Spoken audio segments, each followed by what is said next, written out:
My name is Oneness Sankara, and I am the mother to Apedemak Sankara.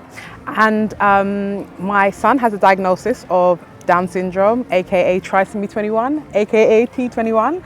And I found out post-birth. So after I gave birth, that is when they said they suspect, because of physical markers, that my son may have Down syndrome and that they needed to do certain tests, etc.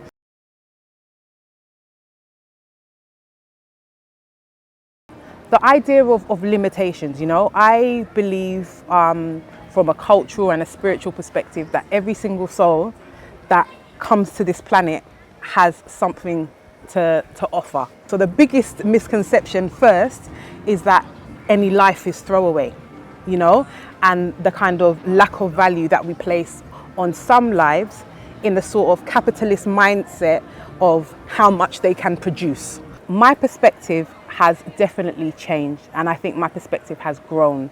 For me, in my experience with my son and with the young people that I've had the pleasure to meet now, there's magic. There's a magic. I am a better person. I watch other people become richer by having contact with our young people, with my son, and it's intangible. It's something that's hard to explain.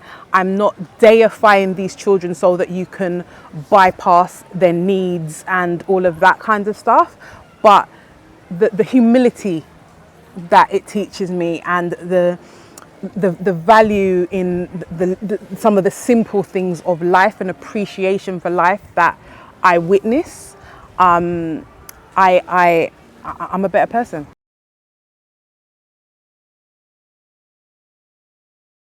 Yeah, I think, like, first off, receiving his diagnosis, I was like, I want to understand what I need to do. That's all I wanted to know. What do I need to do to support my child?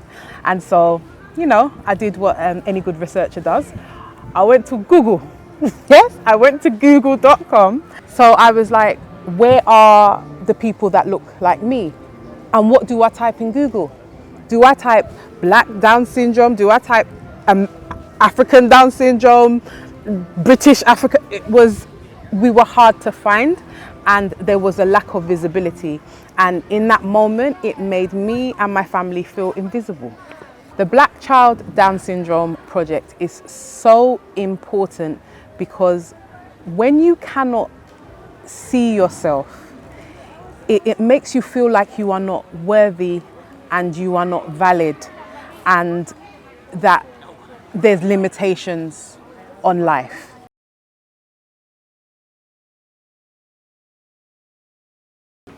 The world is my oyster, and it's for other people to learn and be educated and foster understanding, patience, compassion, and embrace the value that these people with Down syndrome have to offer to the world. My hope for Apedemak is that he is fully supported to express his purpose in his highest and best, and have a fun, joyful, fulfilled, impactful life.